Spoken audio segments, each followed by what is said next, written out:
Bismillah ar-Rahman ar-Rahim. Alhamdulillahi Rabbil Alameen. Wassalamu ala Rasulillah. Brothers, elders, and youngsters, Assalamu alaikum wa rahmatullah. Alhamdulillah. The time has come of the week again for the gathering of Nasiha and advice. Alhamdulillah, this is a blessed opportunity for a person to take advice which is regarding some of the most important of decisions of one's life.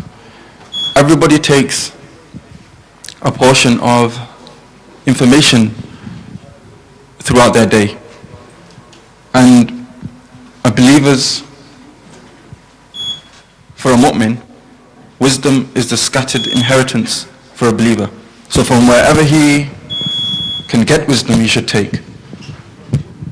Alhamdulillah, on this night, on this Monday night, we have been given this chance to come into Allah subhanahu wa ta'ala's house. People could be busy in anything other than this, and their time would have passed anyway.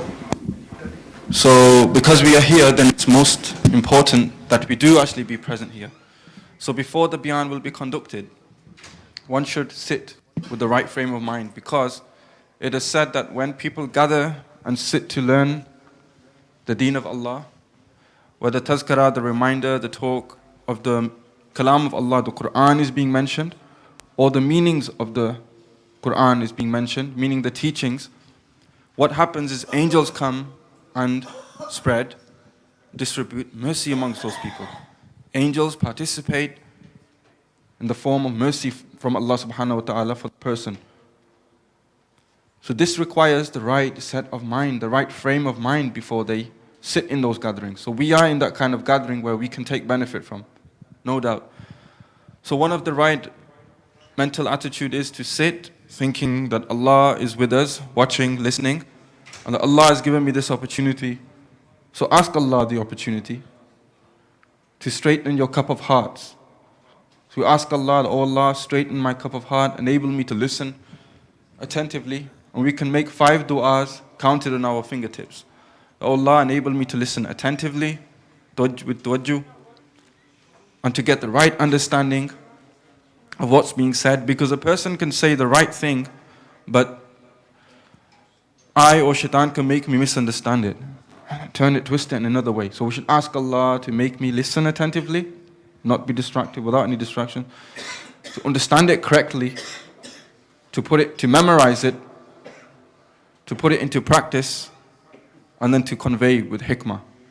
So one should ask Allah for this and the right set of mind, and then inshallah listen for every word. Could be for you, and it is for you. So one should not think about what any other preconceived ideas and think that was happening in the day or tomorrow or the week.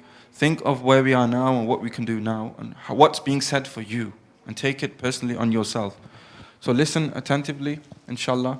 There will be a na'at played or recited before the discourse, and use this time to attune yourself and think about those thoughts and ask dua to Allah from the heart and connect with Allah from the heart and mind, and then the discourse will begin, inshallah. Jazakallah. जहां में नूरे हक लेकर मोहम्मद मुस्तफा आए, नबूवत की हुई तकमील शाहे अंबिया आए। जहां में नूरे हक लेकर मोहम्मद मुस्तफा आए, नबूवत की हुई तकमील शाहे अंबिया आए। खबर दुनिया को सब नबियों ने दी थी जिनके आने की, खबर दुनिया को सब नबियों ने दी تھی جن کے آنے کی، کلام اللہ لے کر وہ حبیب کبریا آئے، کلام اللہ لے کر وہ حبیب کبریا آئے۔ جہاں میں نور حق لے کر محمد مصطفیٰ آئے، نبوت کی ہوئی تکمیل شاہ انبیاء آئے۔ جہاں میں نور حق لے کر محمد مصطفیٰ آئے، نبوت کی ہوئی تکمیل شاہ انبیاء آئے۔ خدا کی راہ سے بھٹکے ہوئے تھے یہ جہاں والے،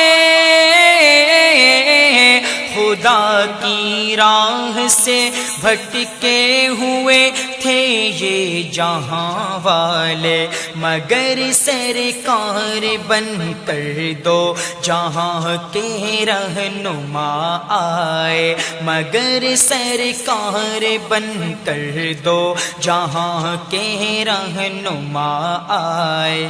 جہاں میں نور حق لے کر محمد مصطفیٰ آئے، نبوت کی ہوئی تکمیل شاہ انبیاء آئے۔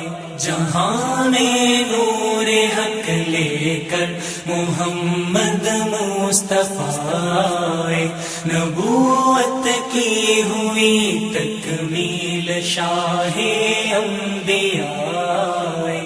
گناہ گاروں نہ گھبراؤ، ادا شکر خدا کر لو،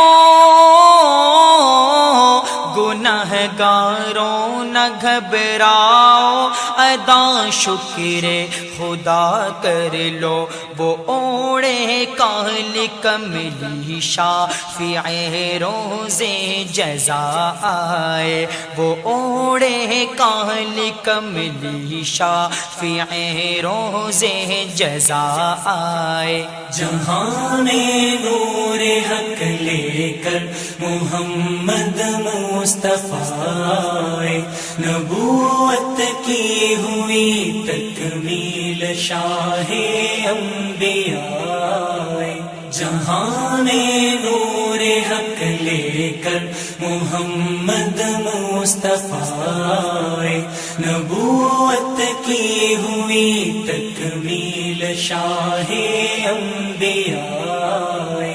جہاں میں نور حق لے کر محمد مصطفیٰ آئے، نبوت کی ہوئی تکمیل شاہ انبیاء آئے۔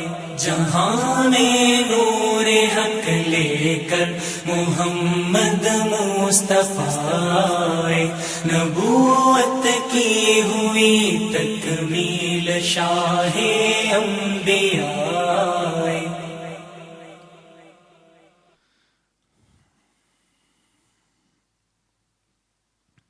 الحمدللہ رب العالمین والصلاة والسلام علی سید الانبیاء والمرسلین وعلی آلہ وصحبہ اجمعین، اما بعد فاعوذ باللہ من الشیطان الرجیم، بسم اللہ الرحمن الرحیم۔ الم اعہد الیکم یا بنی آدم الا تعبدوا الشیطان انہ لکم عدو مبین وان اعبدونی ھذا صراط مستقیم۔ وقال عز وجل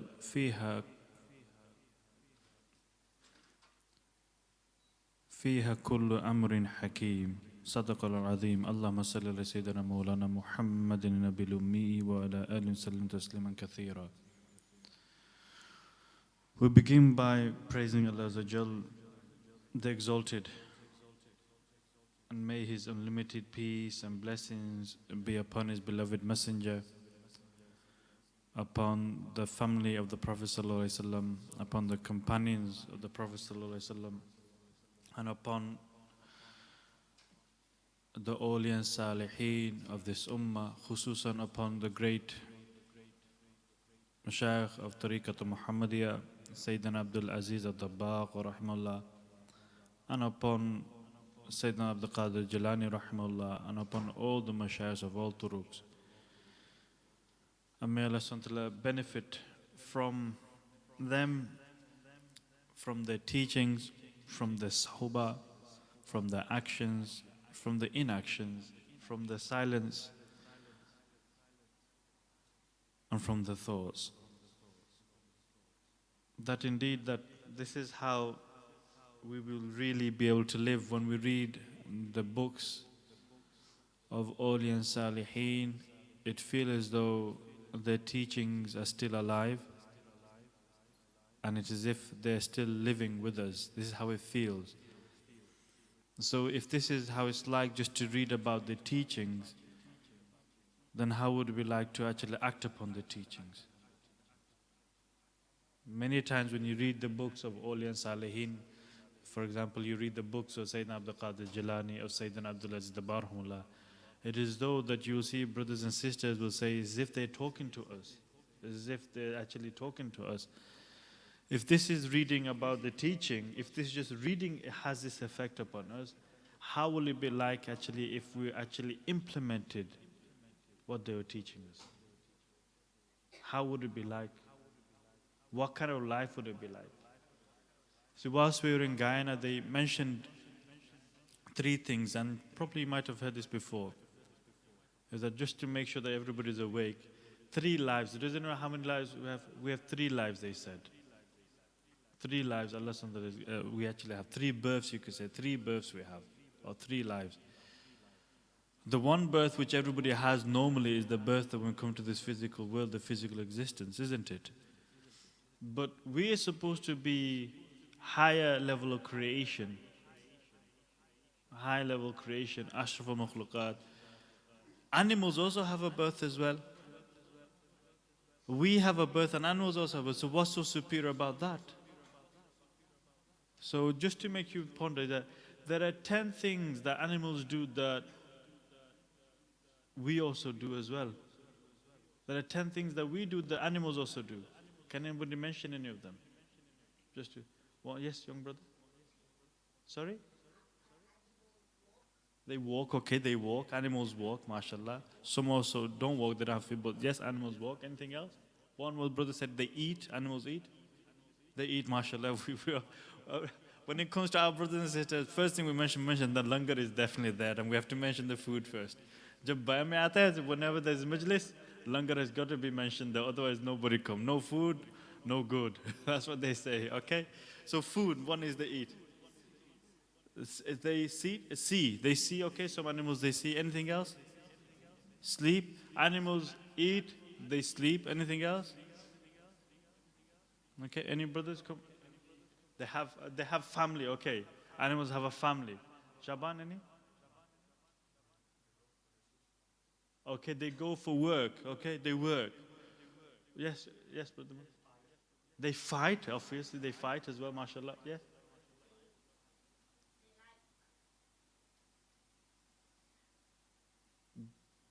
Go on, go ahead.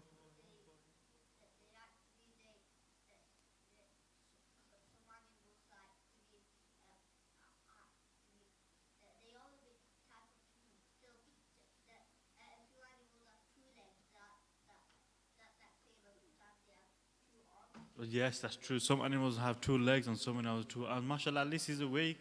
Like some of our brothers. At least he has the courage to actually say something, so which is good. Some of you are hiding now.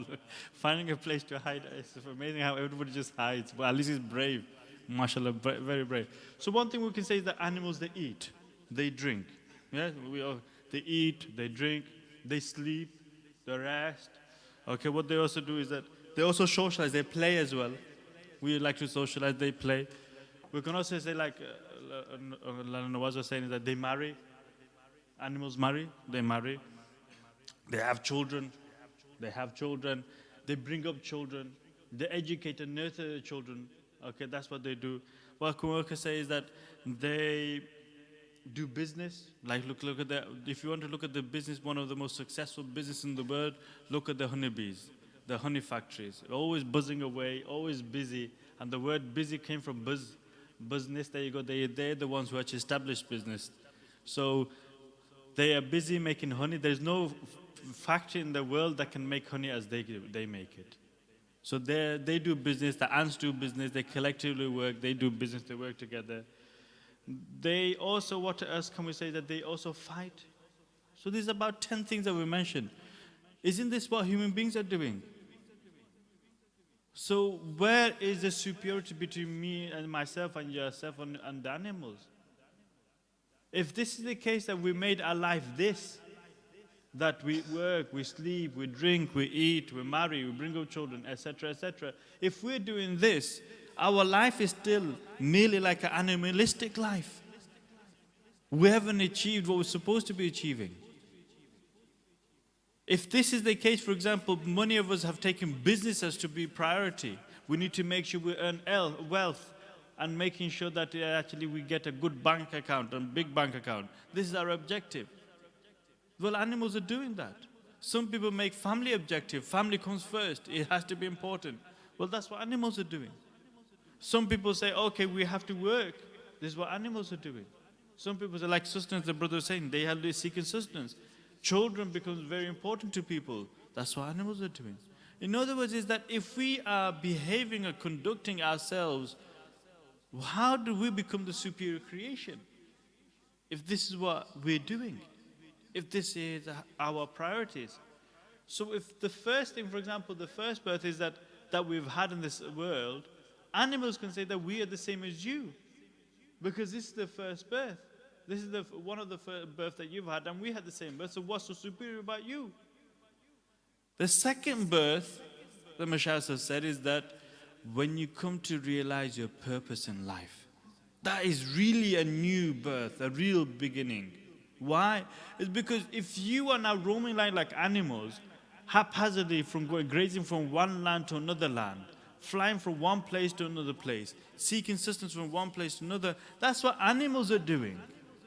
But when you come to realize that there's a purpose for me, that I've lived 20 years, 30 years, 40 years, 60 years of my life, it doesn't matter how long that I have lived, but I've come to realize the purpose of my existence. That is when you've really born the second time round. Your life is different. Your focus is different. Your aims are different. Your aspirations are different. Everything all of a sudden changes because you come to realize what is the purpose of my life. Once you have this, automatically you see there's a different mindset. There's an awakening, there's a realization that happens, and you start changing towards that goal. And the third birth that the Mashayikh have said that you have is when you come to achieve the purpose for what you've been created for, which is the pleasure of Allah subhanahu wa ta'ala. When you come to achieve the purpose, when you've achieved it, you attain the marifah, you attain the intimacy, you attain the closeness and the pleasure of Allah subhanahu wa ta'ala. That is the other birth, the third birth. Now, if we live in this world and we die upon the first birth that we had, what kind of life have we actually led? What sort of a life have we led? There are many who are dying, they've not actually realized what their purpose in life is. Roaming around, playing around, socializing with friends, going around, driving around the bends with the cars, from one street to another, to another, to another. Enjoying themselves with their friends, going to clubs and pubs. This is what their life is. Many of our brothers and sisters, what will happen is that who have maybe died and passed away whilst in the clubs, whilst with the na-mahram, whilst they're actually with somewhere else, in illicit places, in illicit scenes. Many people who are passing away in their business, in the workplace. That's what many people are passing away whilst they're going to work, seeking risk and sustenance. All I'm trying to say to yourself is that if we have not achieved and come to realize what the purpose of our life is, what is the difference between myself and those animals? What is the difference of my life and those lives? Because they're doing just the same. Until you come to realize what your purpose in life is, that is when something changes. And then there are many people who are passing away, leaving this world without achieving the objective, the purpose. And that will be a great shame as well. So we should endeavor to actually live and give birth or give realization to this birth again and again, so that we realize what our purpose is, and then we come to know and achieve, try to aim to achieve that purpose of our life. That will be another awakening, another beginning as well. Many times you will see brothers and sisters throughout the world, when we are so busy in this dunya, many people say, oh, we're too busy, brother. Practicing the deen, we're working, we have family, we are busy people. The dunya demands so much of us. We have to now busy ourselves in this matter. We haven't got time for the deen. We haven't got time to practice the deen. And because of that, Allah subhanahu wa ta'ala, if you see those people who are so engrossed into the dunya, who are rebellious towards Allah subhanahu wa ta'ala, you've seen the consequences. You read about the consequences and you see the consequences throughout the world. Atrocities are happening, deaths are happening, hardships are happening, divorces are happening, business failing, and so on and so on. And when we see that,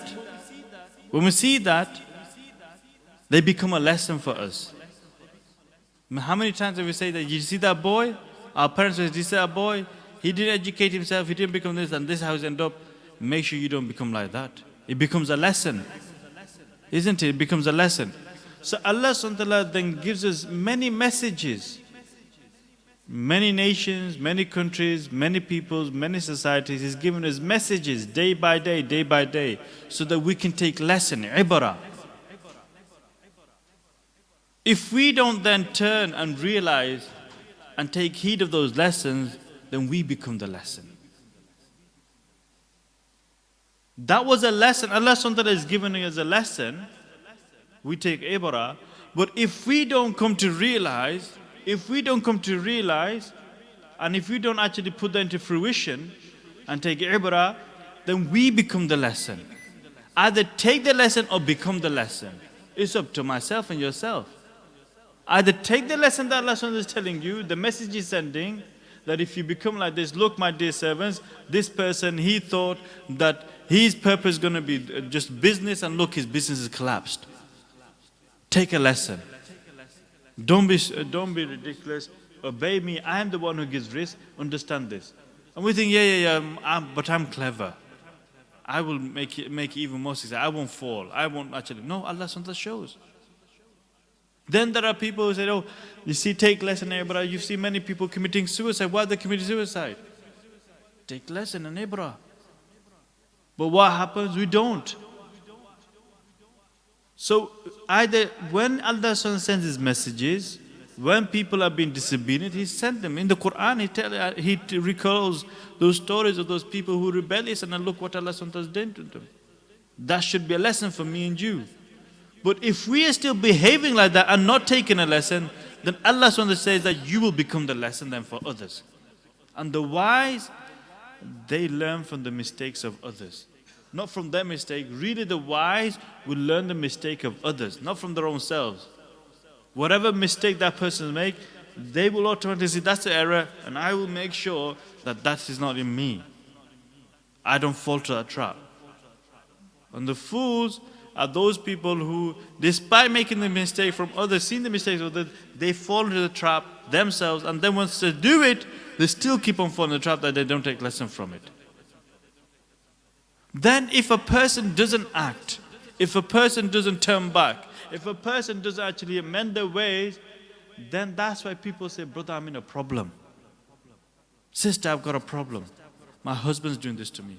My wife is doing this to me. My children are behaving like this. I have my job, my employment is that my employees are doing this. What should I do? The tax man's on me. It becomes a problem. So instead of taking lessons, what's happened is that now it becomes a problem. Preshan. That's why people say, I'm in problem. I'm in dire situation, I'm in a problem. It's difficult. How do I get out of it? Now they want a solution. It's because all of this has been put there so that we can turn back to Allah subhanahu wa ta'ala, amend our ways and turn back. But yes, still when they're in that problem, if a person still doesn't try to amend his relationship and his way with Allah subhanahu wa ta'ala, If a person doesn't try to amend his relation and his way to Allah subhanahu wa ta'ala, then unfortunately that problem becomes a crisis. Where now it's not a problem, instead of reacting the right way, all he's doing is that he's just reacting to the situation. He has no control. He just has to do. Wife has become a problem, family has become a problem, society has become a problem, job has become a problem. He's just doing, reacting to that and just doing it. But he seems as though he can't get out of it. And because he's doing a reactory thing, he's reacting to it again and again and again. What's happening is that he's not actually solving his issues, amending his issues. Then this crisis becomes a chaos. And that's why people say there's chaos on the face of the earth. Chaos in Syria, chaos in Libya, chaos in Afghanistan, chaos in Burma. Chaos. Because people have not reacted in the way that Allah wants them to react. Becomes a chaos. That's from a country point of view, individually your life can become chaotic. It's chaos. There's no peace. There's no sakina. Even though you may be living on a 10,000 pound bed, there's no peace. You may be driving a 25,000, 40,000 car, there's no peace. You may be having a job which is giving you £1 million, there's no peace. Because your life is in chaos. Your family, your friends, your parents, your loved ones, your brothers, your sisters, it's in chaos, in turmoil. Forget about the world. You internally are in chaos. So why did you not take the message from the first instant and take a lesson? Take a lesson from it instead of making it into a problem. And that's why Allah subhanahu wa ta'ala, like for example, we've been given the month of Rajab. Allah subhanahu wa ta'ala gives the month of Rajab. Then He's given the month of Shaban. And He's given the month of Ramadan. All of these months are blessed months for us to bring us back into balance, for us to reconnect and re-establish, for us to ponder, for us to reflect, for us to re-energize, refocus, and then re-establish our relation with Allah subhanahu wa ta'ala. But we take it for example, we know in the month of Shaban, isn't it? We're in the month of Shaban. Ramadan's around the corner. But the thing is that, like you see in there, it says Monday the 8th of May. This moment, this time, this moment in time that we're passing by is not 8th of May. That's how me and you are perceiving it. We should be perceiving that it's the 11th of Shaban. It's the 8 o'clock, the Asr time of Shaban, in which the Prophet ﷺ, Shaban is my month. In which the Prophet ﷺ actually told us is that it's the month in which he made dua, oh Allah subhanahu wa ta'ala, Allahumma barik lana fi Rajab wa Sha'ban. Oh Allah subhanahu wa ta'ala, bless us. It means that so much blessing is actually falling upon us that we're not receiving and we're not feeling. The breeze that you see, the light that you see, the light of Sha'ban. This is the breeze of Sha'ban. This is the time of Sha'ban. These are the airs of Sha'ban. These are the moments of Sha'ban. Not May, not Easter, not summer. Every single moment of this that time is passing for us is a blessing, is a moment where we have leading a chaotic life, is for us to actually take in, absorb, immerse ourselves in connecting with the being who told us to connect with Him. With the being that says, I am your Rabb. With the being that said, I love you more than anyone else. With the being that said, I gave you existence. With the being that said, I gave you sustenance. With the being that said, I gave you life. With the being that says, oh my servants, worship me. That I am the Lord of the worlds. But we say, Ya Rabbul Alameen, we're too busy. But then He gives us these months. Come back. Unbusy yourself. Unbusy yourself. Unravel yourself. And reconnect to me. So here, Shaban, even the word Shaban, if you go, the Sheen, if you look at Shaban, Sheen, as Sayyidina Ghusbag, he said, Sheen in Arabic stands for Shaban, Sheen, Ain, Ba, Alif, and Noon. 5 letters. Sheen, Ain, Ba, Alif, and Noon. Shaban. Okay? Sheen stands for Sharfat. Sharf. That you get nobility. It's about nobility. Ain for ulu. That you get loftiness, highness. Ba, bir. Taqwa, good deeds. Amal salihah. Bir, righteousness. Alif for ulf. This intimacy. Ulf means that this close intimacy that you can achieve. And then noon for nur. Nur, radiance and light. That in this month, if you add those 5 meanings or letters together, this is the blessing that Allah subhanahu wa ta'ala is giving us every single moment, every single day and night. He's given us nobility, He's given us intimacy, He's granted us blessings, He's granted us piety, He's granted us light, He's granted us the lofty status that we can achieve in this month. But what we're doing is that imagine the rain of the blessing is pouring down. Instead of gathering it and bathing in it, soothing in it, and really benefiting from it, what we're doing, we make sure that we're somewhere underground and we don't benefit. We don't come out. We stay underground.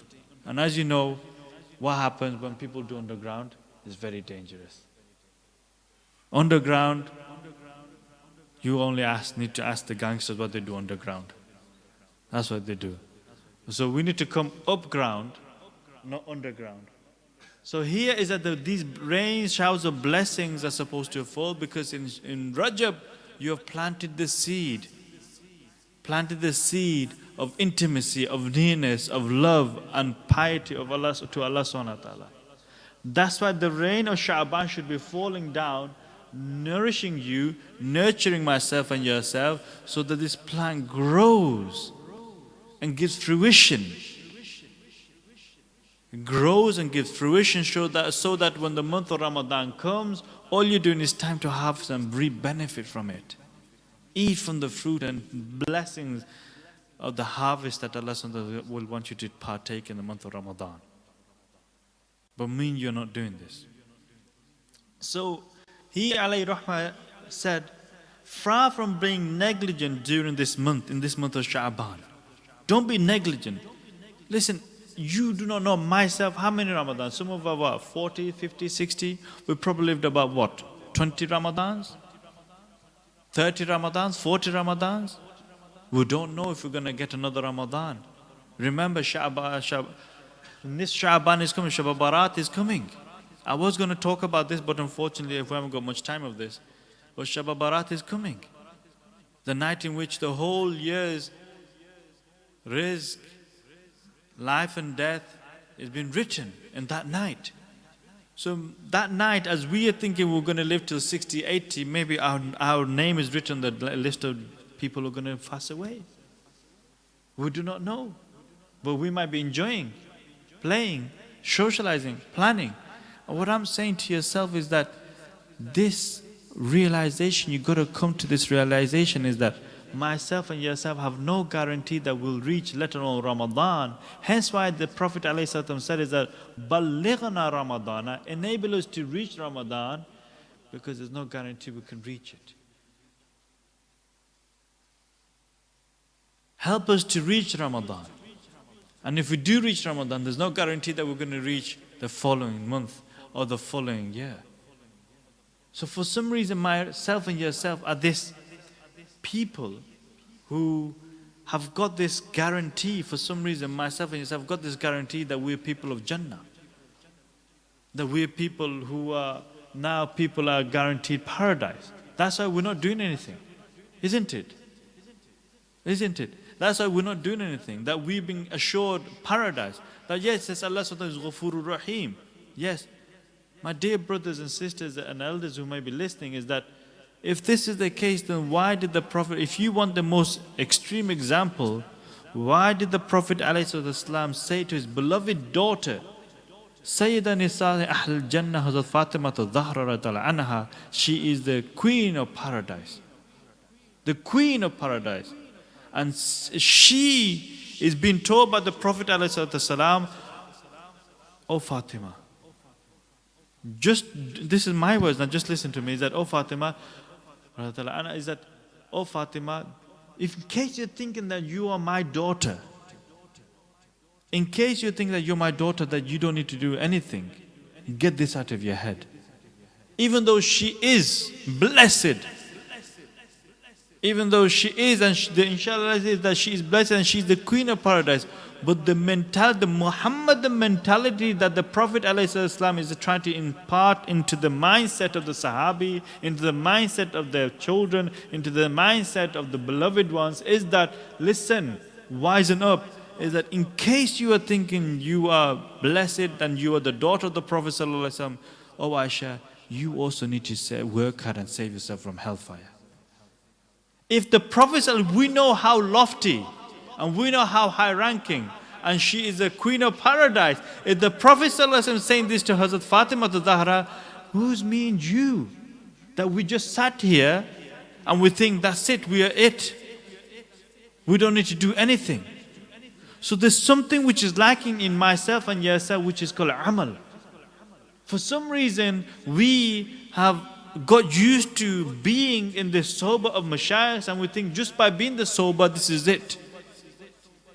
Some of us are even depriving ourselves from the sohbah, thinking, Alhamdulillah, I have taken the course, Alhamdulillah, I am good, I don't need to do anything. I am good.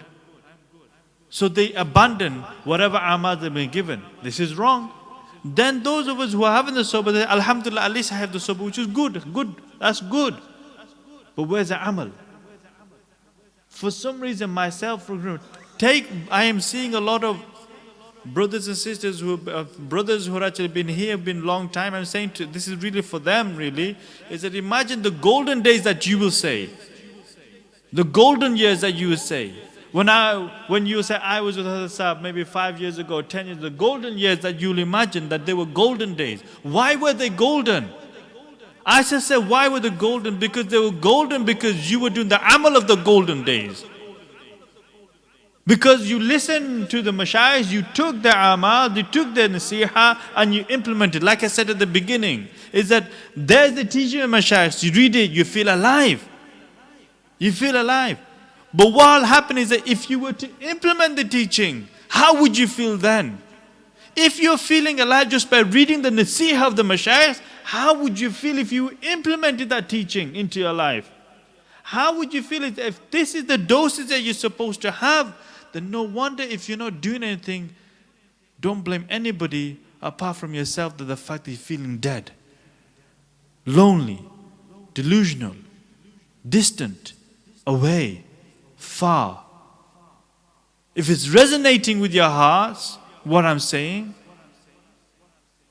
if what I'm saying is resonating with your hearts, is this is what you are feeling, this emptiness, this farness, this loneliness, sadness, grief, hollow, if this is how we are feeling, if this is how you're feeling, then why not rekindle that fire again? Rekindle that fire. Lighten that fire. All it needs is just a spark. The spark of tawbah and the spark of action. That's all it takes. It's not a big act.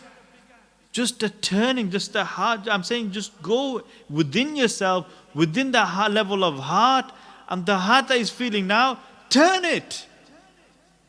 Twist it. Move it towards the direction that you want to.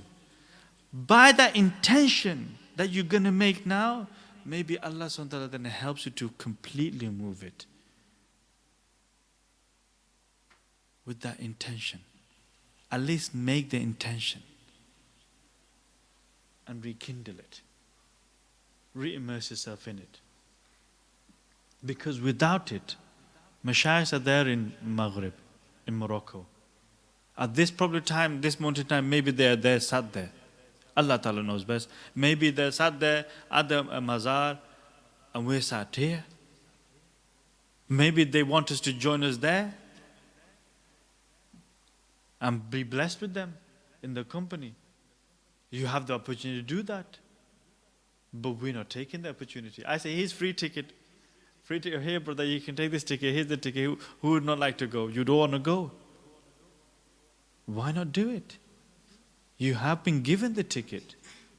Just by doing the amals with sincerity, you'll get that.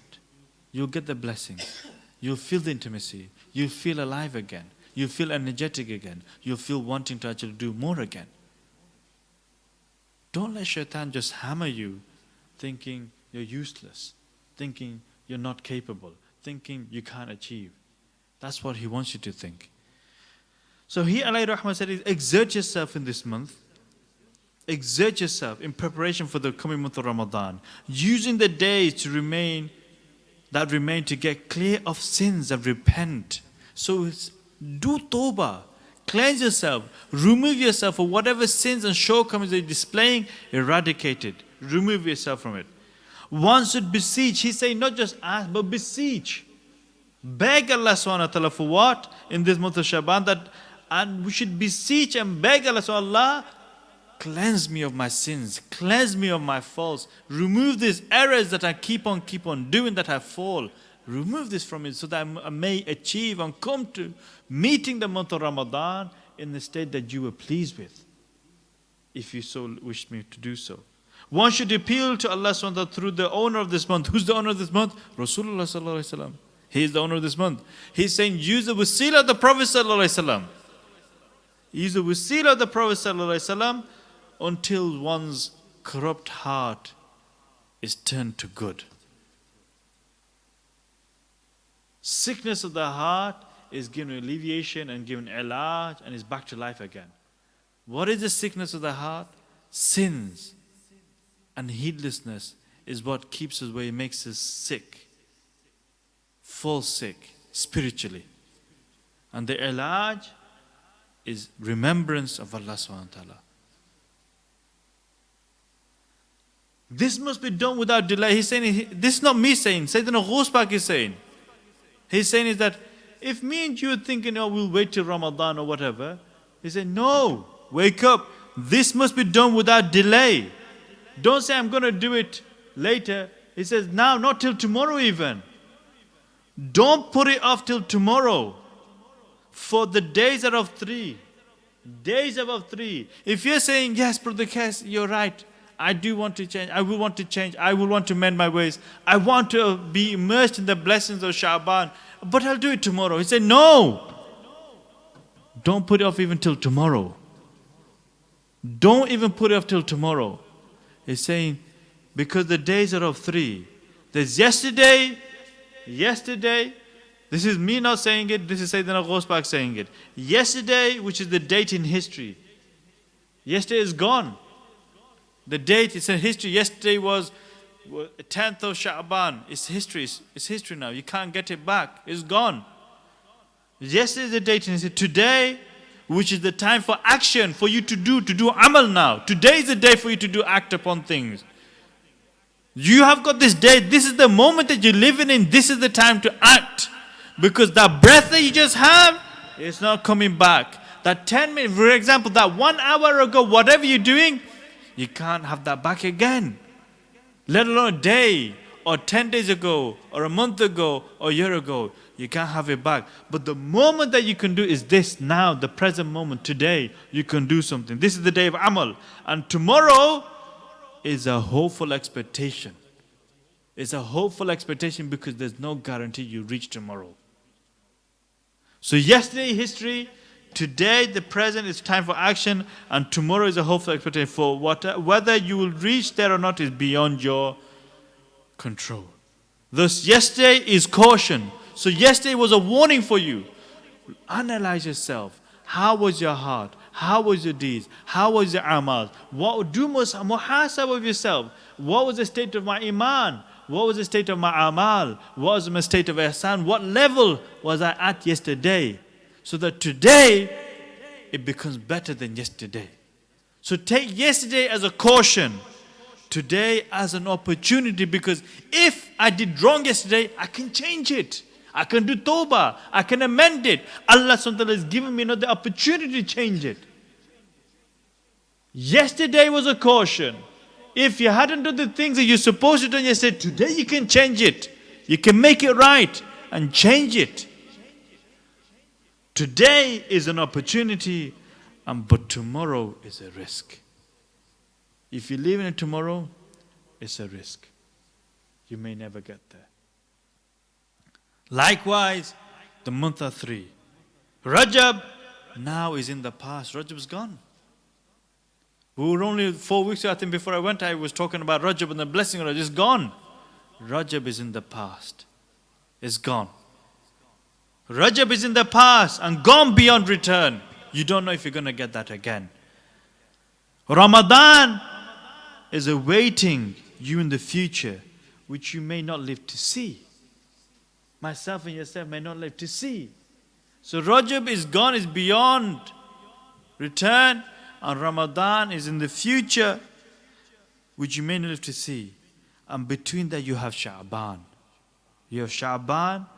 So let us use this opportunity, because today's opportunity, let us use this opportunity to really, really turn, devote ourselves in worshipful obedience and intimacy and closeness and proximity to Allah subhanahu wa ta'ala.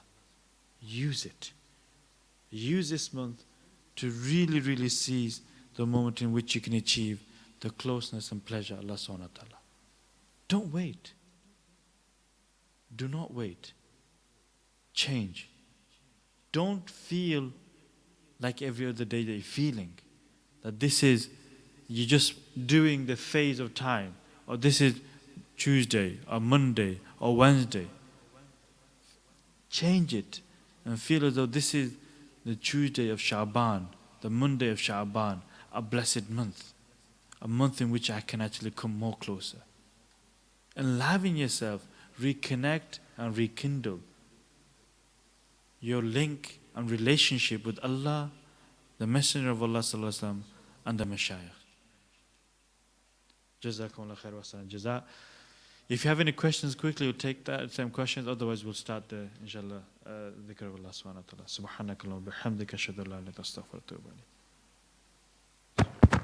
Alhamdulillah, Jazakallah for the nasiha and advice. If there's any brother who has any question regarding the discourse that was given, please raise your hand. With Salahuddin. Alaikum assalam wa rahmatullah. That's 3 months that we're in now. Does the shaitan become more active? Does he work? Bismillah ar-Rahman ar-Rahim. Assalamu alaikum. In this day, like these 3 months are very special months. Can the shaitan himself become more active to try and direct people away from amal in this month? So therefore, should brothers work more to gain the pleasure of Allah subhanahu wa ta'ala? Irrespective of what shaitan does, we've been told to exert ourselves even more. But obviously, when there is blessings, he'll do. Well, I don't think shaitan needs to do very much activity with myself because I'm already weak as it is. For those pious and righteous people, pious people who are steadfast upon the salah, steadfast upon the amal, steadfast upon the dhikr, awrat, yes, he'll work a little bit more harder to deviate them from actually postponing. Myself, especially, not you, you brothers are good, alhamdulillah, sisters are good, is that I am struggling to establish my 5 daily prayers. He doesn't need to do much for me. So, what I should be saying is that look at the level of your iman, level of your amal. If yesterday you were struggling to do 5 daily prayers, let's say you missed 1 prayer, then today make sure you don't miss that prayer. If you look at the level you ask, if yesterday shaitan or yourself, your nafs made you miss your dhikr, today you make sure it's an opportunity, don't miss that dhikr. Don't wait for tomorrow. Say, oh, I haven't got time, I'll do it tomorrow. Don't postpone. Now. You do it now. Now is the moment, not later. Many brothers and sisters will say, I'll do when I'm feeling good. Or I'll do when I'm actually, I'm not feeling right, I'll do it later. Do it now. Even the act of Tawbah, do it now. Maghrib Salah is coming, do it then. Change it. But most important thing is that really in the heart point of view, change it. Change it from the heart point of view, intention point of view. Because what happens is that you hear the hadith that Allah SWT says, I am as my servant thinks that I am. How you think and perceive Allah SWT, that's how Allah SWT will treat you. If you really think about Him, He'll think about you.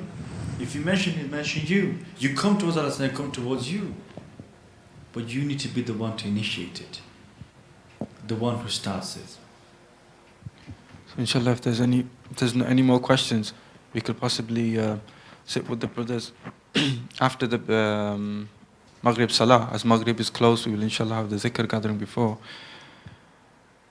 So for those people who want to ask any question for their course or journey related, they can register with Brother Afzal. And also anyone who wants to ask regarding spiritual ascension, they can also register with Brother Afzal, write their name.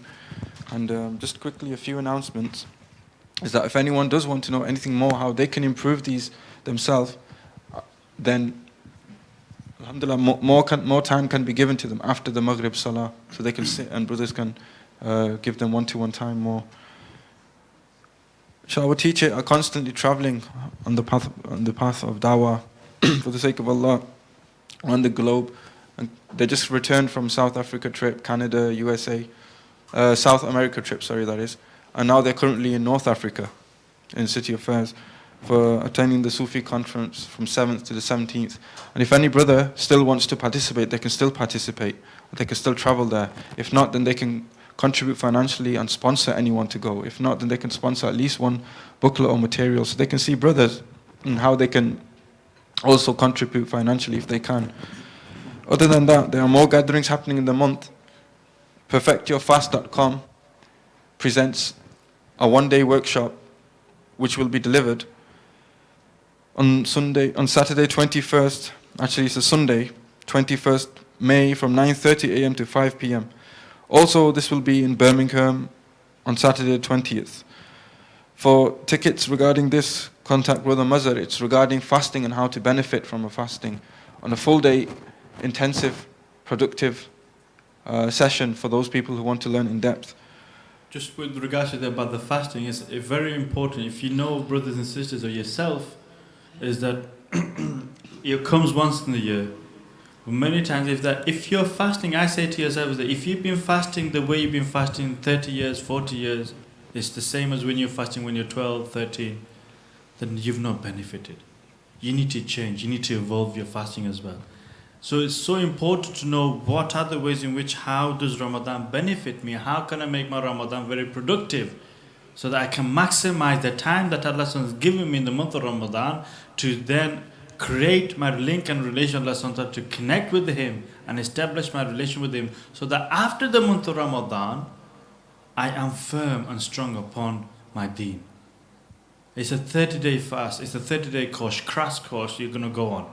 You need to know how to optimize and benefit fully. Really recommend all your brothers and sisters, friends. This is one where you say, friends, brothers, sisters, come, grab yourself, let's go and sit. It's only one day. Sacrifice one day. And alhamdulillah, we facilitate for brothers who are Birmingham, they can go to Birmingham. Brothers and sisters in London, they can go to London. And there's one we're holding in Manchester, which is on 21st. Come to it. Get family members in there. Get your own brothers and sisters. Get your own family members there. Get your own fathers, mothers, whatever. Get them all there. Friends there. Learn and help one another.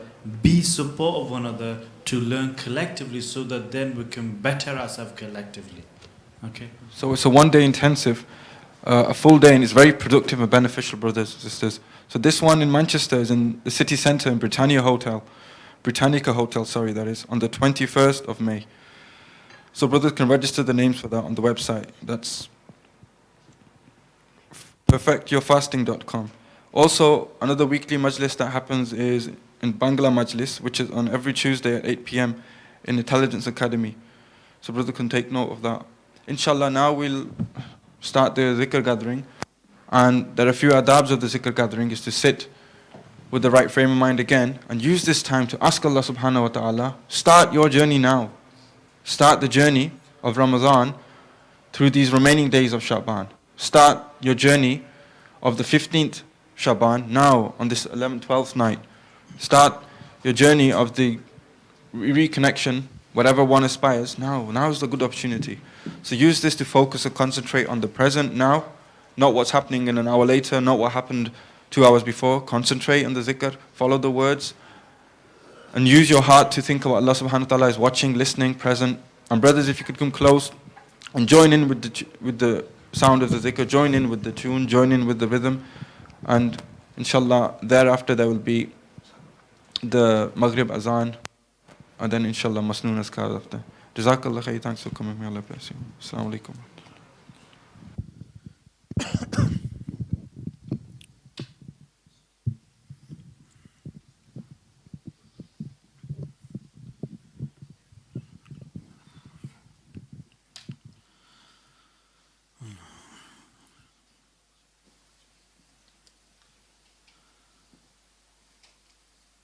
أعوذ بالله من الشيطان الرجيم بسم الله الرحمن الرحيم فاذكروني أذكركم واشكروا لي ولا تكفرون إن الله وملائكته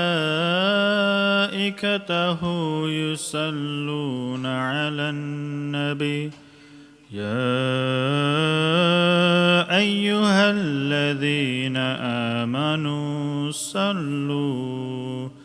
صلوا عليه وسلموا تسليما مولاي صل وسلم دائما أبدا مولاي صل وسلم دائما أبدا مولاي صل وسلم دائما أبدا على حبيبك خير الخلق كلهم مولاي صل وسلم دائما أبدا على حبيبك خير الخلق كلهم محمد سيد الكونين والثقلين والفريقين من عرب ومن عجم محمد سيد الكونين والثقلين والفريقين من عرب ومن عجم مولاي صل وسلم دائما أبدا على حبيبك خير الخلق كلهم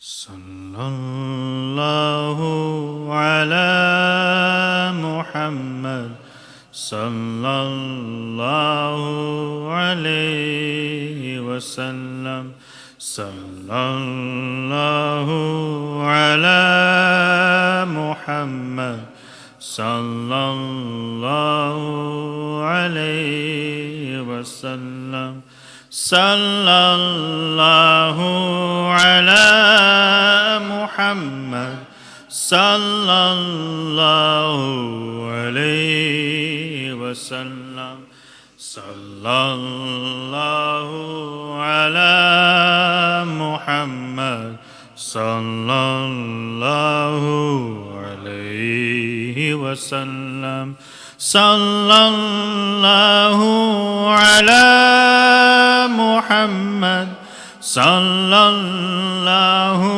عليه وسلم صلى الله على محمد صلى الله عليه وسلم صلى الله على محمد محمد محمد محمد محمد محمد محمد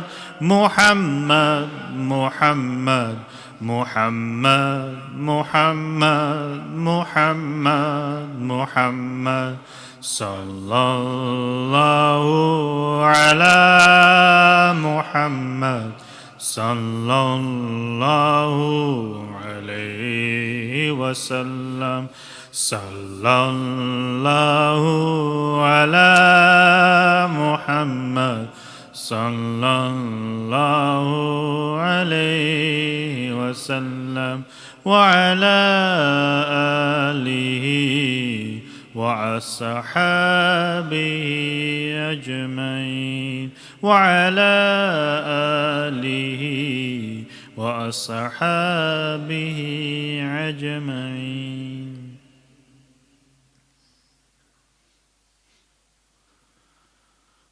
فاعلم أنه لا إله إلا الله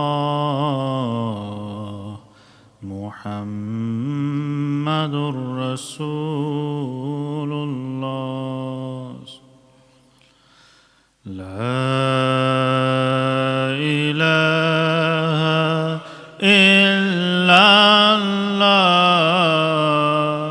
لا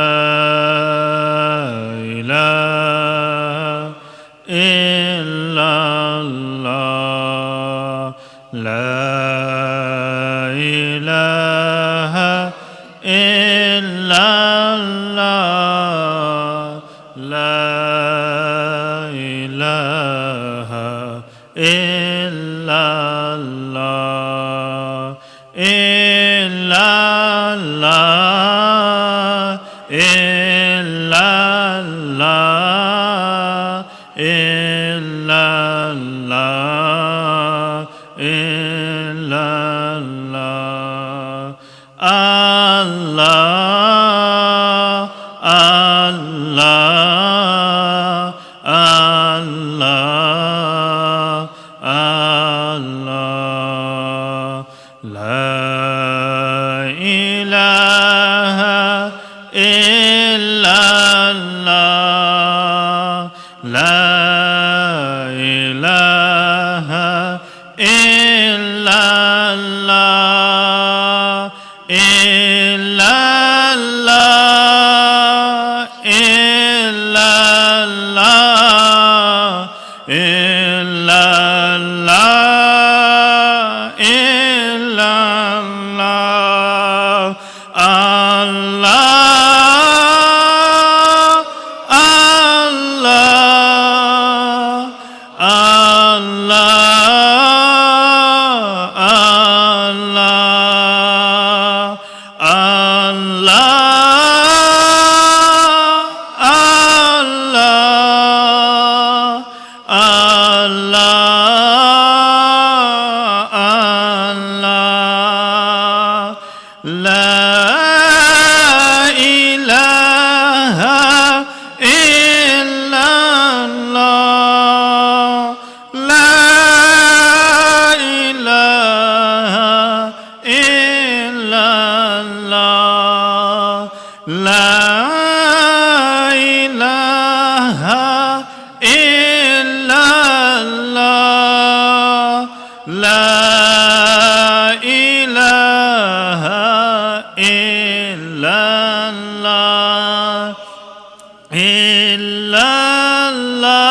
أستغفر الله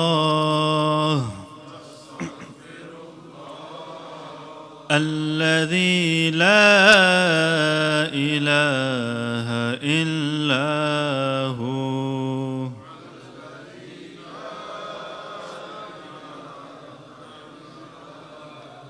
الحي القيوم وأتوب إليه أستغفر الله الذي لا إله إلا هو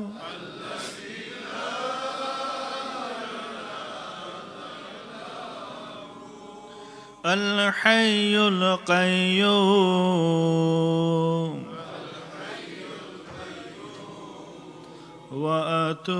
وأتوب إليه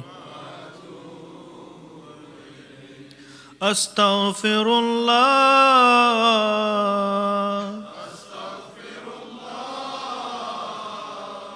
الذي لا إله إلا هو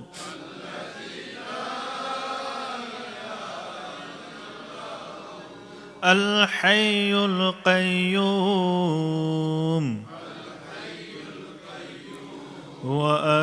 وأتوب إليه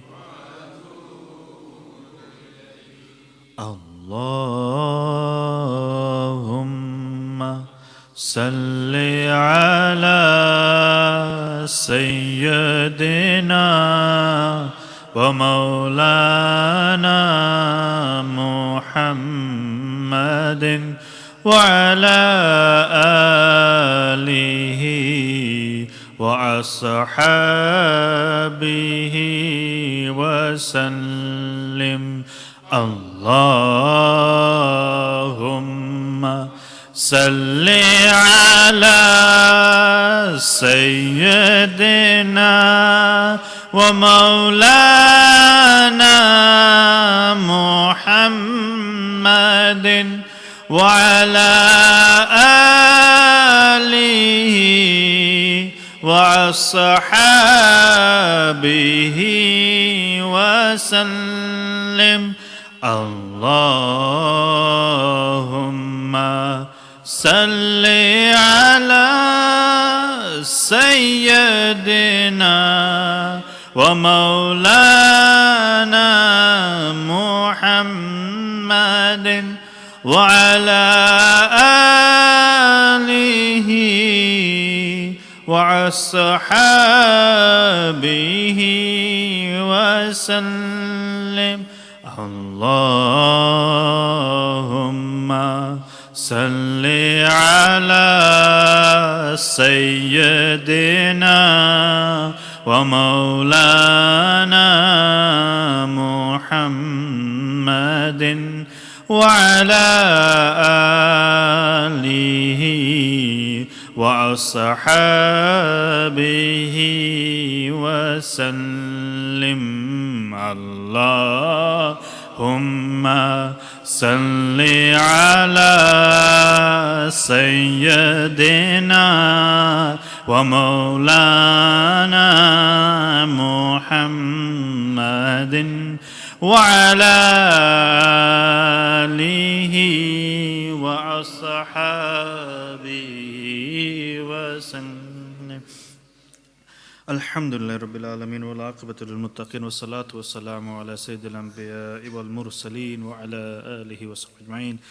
Ya Allah, Ya Rahman Rahim, Ya Malik al-Dunya al-Akhirah, we have offered Salatul Jama'ah, Ya Rabbal Alameen, Ya Rabbal Alameen. We have listened to the words of the Mashayikh, Ya Rabbal Alameen. Grant us the ability to act upon, to understand, to act upon whatever has been discussed, Ya Rabbal Alameen. Help us to achieve maximum fruition in the month of Shaban so that we enable us to reach the blessed month of Ramadan, Ya Rabbal Alameen. Help us to get ourselves ready in preparation for the month of Ramadan. Ya Rabbal Alameen, Ya Akramul Akrameen. Whatever sins that we have, minor or major, Ya Rabbal Alameen. From head to toe, we're full of sin, Ya Rabbal Alameen. We're committing sins day by day, night by night, Ya Rabbal Alameen. Help us, Ya Rabbal Alameen, to eradicate ourselves from the sinful lifestyle we live in, Ya Rabbil Alameen. Ya Allah, cleanse our body, mind, heart and soul of the sins, the sinful deeds that we're committing, Ya Rabbil Alameen, the sinful thoughts that we're having, Ya Rabbil Alameen, the sinful heart that we possess, Ya Rabbil Alameen. Ya Allah, cleanse us from all filth and all things that displease you, Ya Rabbil Alameen, from our body, from our mind, from our heart, our soul, Ya Rabbil Alameen. Ya Allah, Ya Rahman Rahim, Malik al-Din al-Akhirah, we have supplicated these azkars and dhikr, Ya Rabbil Alameen. Please reward us with this supplication, Ya Rabbil Alameen, and send this as a gift from the Prophet Sallallahu Alaihi Wasallam. And with the wasila of the Prophet Sallallahu Alaihi Wasallam, Ya Rabbil Alameen, send this as a gift upon all the prophets and messengers, upon all the prophets and messengers, upon all the angels, upon all the Sahaba Ajma'in, upon all the Ahl al-Bayt, and upon all the awliya and salihin, khususan upon Sayyidina Abdul Aziz al-Tabbagh, rahimullah, and upon Sayyidina Abdul Qadir Jilani, rahimullah, upon all the Mashayikh of Tariqat Muhammad, Ya Rabbil Alameen, and upon all those Muslim brothers and sisters who passed away from Sayyidina Adam up until now, especially for those who don't have anybody to make dua for themselves, Ya Rabbil Alameen, especially upon our beloved brother Amjad, who's passed away, Ya Rabbil Alameen. His brothers passed away today, Ya Rabbil Alameen. Please send this as a gift upon his soul, Ya Rabbil Alameen. Elevate his state in Jannah, Ya Rabbil Alameen. Forgive him for any shortcomings that he's displayed throughout this world, Ya Rabbil Alameen. Whatever deeds that he's done, Ya Rabbil Alameen, good deeds that he's done, please accept it by your fadl and your grace. And Ya Rabbil Alameen, please overlook his faults and minors and sins that he committed, Ya Rabbil Alameen. Ya Allah, make his grave a garden of bliss, Ya Rabbil Alameen. Ya Allah, grant comfort and ease and serenity and comfort to those beloved loved ones he's left behind, Ya Rabbil Alameen. Please send this as a gift upon all of our brothers and sisters, mothers and fathers who passed away, our uncles and aunts, and all those loved ones that have passed away, Ya Rabbil Alameen. By the barakah and the wasila of these blessed days and blessed nights, Ya Rabbil Alameen, grant us your nearness, grant us your love, grant us istiqamat, grant us steadfastness, Ya Rabbil Alameen. Grant us the ability to shun evil and sins. Grant us the ability to do good and righteousness, Ya Rabbil Alameen.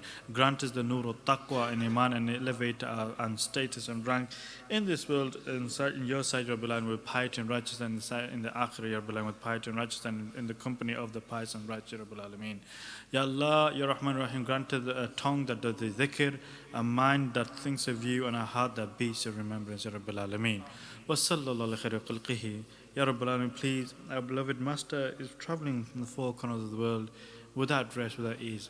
Envelope them in all directions, Ya Rabbil, with your comfort and ease and health and goodness and prosperity, and elevate their rank and status in this world as well as the akhirah, and enlighten them even more and more with your ma'rifah, with your qurb and the ma'rifah and the qurb of the Prophet ﷺ, and wisdom that we may all benefit, not just us but all of mankind to benefit in this day into the judgment, Ya Rabbil Alameen. Wa sallallahu khairu khalqihi Muhammadin wa ala alihi wa sahbihi ajma'in. Ameen bi rahmatihi wa rahmatihi.